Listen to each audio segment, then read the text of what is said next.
السلام عليكم، يا صباح الفل يا مساء الفل على كل وقت بتشوفوني فيه، اخواتي حبايبي متابعيني الغاليين، بحبكم جدا جدا في الله.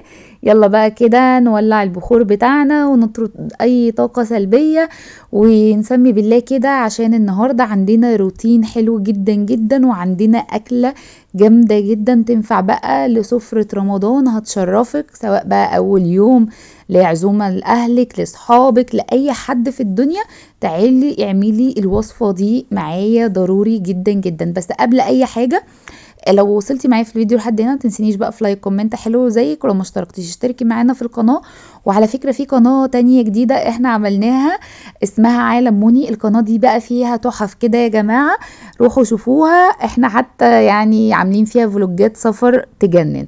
النهاردة روتين، وهناك بقى ايه في القناة في فلوجات، وهتعرفوا لفينا دول العالم بالسيارة ازاي ورحنا فين وكل حاجة بالتفاصيل. بس ايه، روحوا يلا على القناة اسمها عالم مونيا، هسيبها لكم في اول كومنت مثبت وفي صندوق الوصف.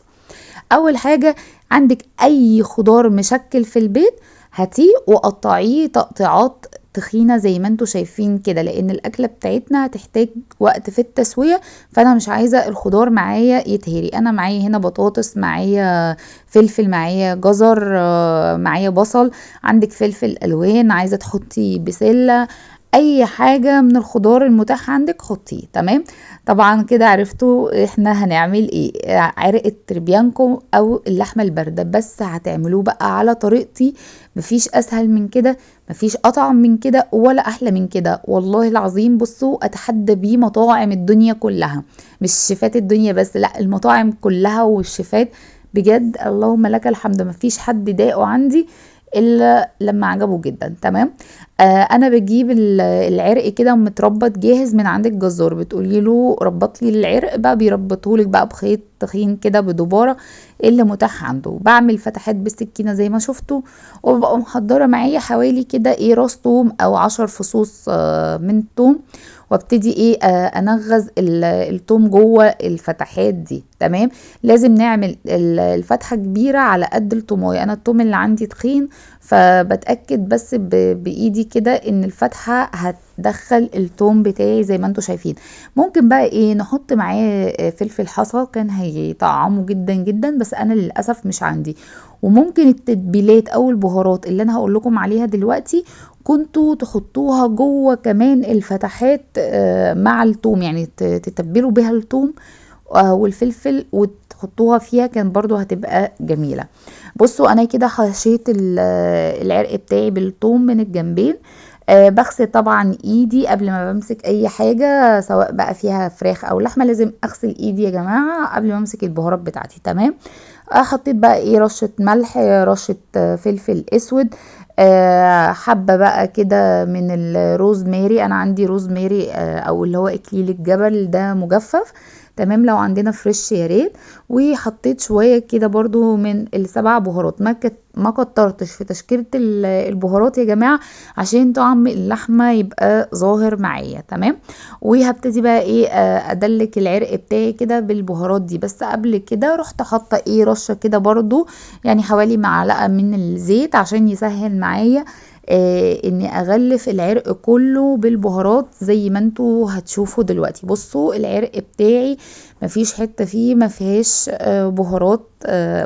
بصوا، عايزة اقول لكم ان البهارات دي هي اللي فيها الحياء كله بتاع العرق يا جماعة، فاهتموا بالبهارات او بالتتبيلة. تمام، خلاص كده دلكت العرق بتاعي كله بالبهارات بتاعتي وبالزيت.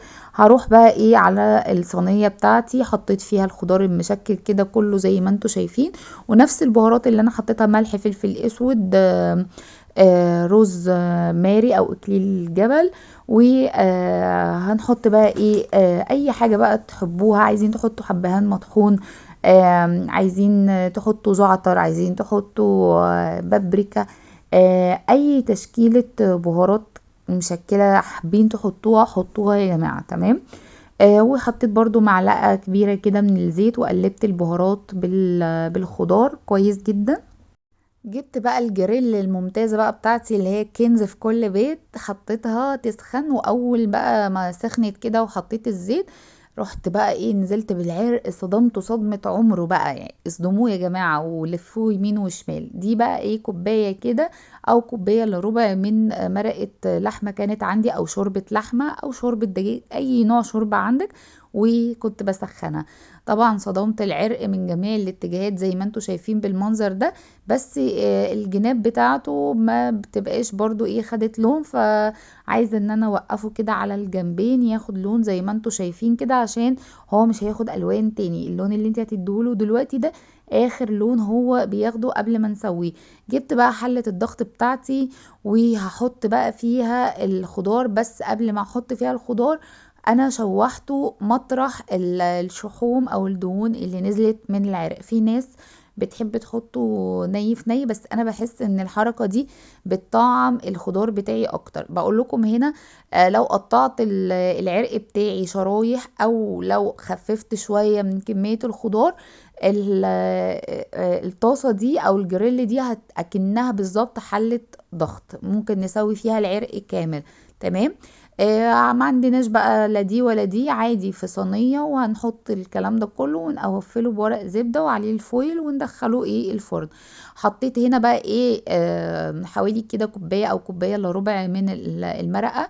ما تكتروش، لان كده كده الخضار مع اللحمة هينزلوا المية بتاعتهم، وهيعملوا لنا في الاخر صوص حلو قوي. انا هنا بقى بوريكم انا حلة الضغط بحكم الغلق بتاعها. ايوه زي ما انتوا شايفين بالمنظر ده. تمام. خلاص كده الدنيا بتاعتنا تمام. على نار عالية بقى بسيبها ايه شوية كده لحد ما تبتدي تصفر، وايه اوطي عليها. تمام. بقى في نفس الجريل حطيت معلقة من الزيت، حطيت بقى صنوبر، وحطيت كمان شوية من الزبيب، وقلت ايه احمرهم. اي مكسرات عندكم، او لو مفيش مش مشكلة. تمام. في نفس الجريل احنا استغلينا الجريل النهاردة اسوأ استغلال. حطيت مكعب زبدة وبصلاية كده مفرومة فرم صغير، وحطيت الرز المصري او رز قصير الحبة، وحطيت مكعب من المرق ده اختياري، وملحت الرز بتاعي، وده شوية من لون الزعفران، او لو عندكم كركم مفيش مشكلة، وشوية بقى ايه من السبع بهارات. حبة قرفة مطحونة، قرنفل مطحون، حبهان مطحون، فلفل اسود مطحون. براحتنا. تشكيلة الخضار اللي عايزين نبهر بيها الرز بتاعنا نبهره بيها، عشان هنعمل احلى رز مبهر مع اللحمة الباردة بتاعتنا. تمام. احنا قلنا بقى النهاردة شغلنا شغل مطاعم، عشان هنجيب يعني رمضان البيت، يعني بدل ما نعزم الناس في بره على مطعم او حاجة، لا هنعزمهم على عزومة جامدة جدا في بيتنا وعلى سفرتنا. واللهم بلغنا رمضان غير فاقدين ولا مفقودين يا رب. لازم افرغ الضغط بتاع الحلة قبل ما افكها يا جماعة. لازم البخار كله يطلع زي ما انتوا شايفين كده. اما اتاكد ان البخار كله طلع، ابتدي ايه افتح الحله بتاعتي. عشان كده في ناس للاسف بتقولي الحله انفجرت والكلام ده كله، لا هي سوء استخدام. تمام. بصوا بقى الكلام الكبير، يعني ما شاء الله، يعني من نص ساعه لساعه الا ربع بيبقى الكلام ده خلصان. قعديها ساعه هتلاقيها بتدوب كده في ايدك. تمام. يعني على حسب درجة التسوية اللي انتي حباها للعرق بتاعك. خرجت العرق بالمنظر ده، وهبتدي ايه اشيل من عليه الخيط. عايزة بقى ايه اسيبه يهدى ويبرد خالص، وممكن احطه كمان في التلاجة عشان اعرف اقطعه. بص انا غرست الشوكة طلعت مفيش اي سوائل جواه يعني، او لون محمر او حاجة. لازم يبقى فيه سوائل، حاجة بسيطة جوسي، بس ما يبقاش اللون محمر او حاجة، عشان خاطر نتأكد ان هو استوى. اللحم بتاعه بيبقى مايل للابيض. بصوا البطاطس تحفة. عايزة اقول لكم والله العظيم ان شوية الخضار دول احلى مليون مرة عندي من اللحمة نفسها. وادي الجزر اهو، الولاد كمان بيحبوه جدا جدا. وادي الكوسة بتاعتنا. حاولوا وانتوا بتقطعوا الكوسة بالذات تقطعوها كمان تقطيعة اتخن من البطاطس ومن الجزر، لان بتاخد وقت في التسوية اقل منهم. بس بصوا ما شاء الله، عشان احنا ظابطين كل حاجة، فالخضار بتاعي سليم محتفظ بكل حاجة، مش مهري ولا اي حاجة من يعني مش طبيعي. بصوا بقى الصوص يجنن يا خرابي، تحفة. انا هاخد بقى الخضار ده هصفيه على جنب. وهبتدي بقى ايه، عايزه الصوص ده لوحده، وهقول لكم هاخد الصوص ده اعمل بيه ايه. جبت الصفايه بقى بتاعتي عشان ابتدي اصفي بيها الخضار، وادي العرق بتاعي اهو. يعني كلام كبير. الرز بتاعي كده خلاص بعد بقى ما خد وقت التسوية بتاعته، بصوا جميل ازاي ومفلفل، والرزاية برزتها ولونه اصفر كهرمان زي ما انتوا شايفين بالظبط، عامل زي الرز اللي بيتقدم مع المشاوي والحاجات دي في المطاعم بتاعت بره. تمام. ادي العرق بتاعي بعد ما ارتاح حوالي يعني نص ساعة كده في التلاجة، ببتدي ان انا ايه اقطعه بالورب، وبقطعه شرايح رفيعة. عايزين تقطعوه شرايح رفيعة او سميكة زي ما تحبوا. بصوا بقى انا سايباكم تسرحوا في الجمال ده. تجنن تجنن اللحمة، مجرد ما بمسكها يا جماعة بتتقطع في ايدي، بتتقطع مهرية اللحمة، فظيعة دايبة دوب. بصوا مجرد بس كده ما بعملها بايدي، ما شاء الله التسوية بتاعته في حلة الضغط ملهاش حل. لا هتشد منك ولا هتخافي ان هو العرق ينشف ولا اي حاجة. دول بقى شوية الصوص، عايزين تسيبوهم سك زي ما هما كده تمام. عايزين بقى تزودوا لهم لبن او كريمة طبخ، تحط لهم شوية بهارات او فلفل اسود، ما عندكمش اي مشكلة. ده هيبقى صوص فاتح شوية وطعمه يجنن، وده هيبقى صوص غامق شوية وطعمه يجنن. فانا فضلت ان انا اسيبه على حاله كده. بصوا بقى دي الشرايح بتاعتنا قطعناها والثوم جواها يعني ما شاء الله. يعني الجواب باين من عنوانه، باينه عامله ازاي اللحمه، باينه التسويه.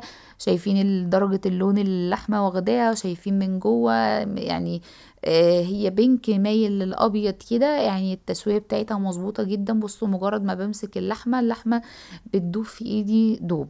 فاعتمدوا الطريقه دي يا جماعه وانتوا مش هتندموا ابدا ابدا. كده جبت بقى الصينيه بتاعتي، فرشت فرشه الرز من تحت، حطيت شويه من المكسرات بتاعتي، حطيت اللحمه البارده، وجبت بقى الصوص البني بتاعي الخطير خطير خطير خطير.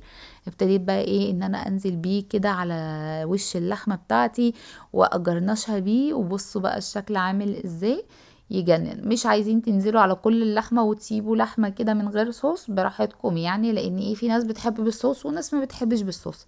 تمام. فانا حطيت شويه كده وشويه كده. دلوقتي بقى ايه، تعالوا بقى نشوف الرز وجماله والمكسرات اللي عليه. عايزين تحطوا برضو في في ممكن تحطوا لوز، بيبقى حلو قوي برضو مع الرز بيبقى يجنن. بصوا تحفه. متنسونيش بقى في لايك كومنت حلو، ولو ما اشتركتوش اشتركوا معايا في القناه. ادي الخضار بتاعنا اهو، كنت ناسيه ان انا اوريهولكم. فابتديت ان انا ايه احطه كده بقى على الرز. عايزه اقول لكم طعمه وهمي يجنن، اطفالك بجد هيحبوه. اشوفكم فيديوهات تانية جديدة، وباي باي. وريني الرياكشن تاني. ألف أنا. واو، أنا قلبي أنا اللي اتقطع أنا في الحركة دي. بص بص الحركة دي. لو عجبكم الفيديو اضغطوا على سبسكرايب، فعلوا الجرس، اعملوا لايك، اكتبوا كومنت، وشيروا مع اصحابكم.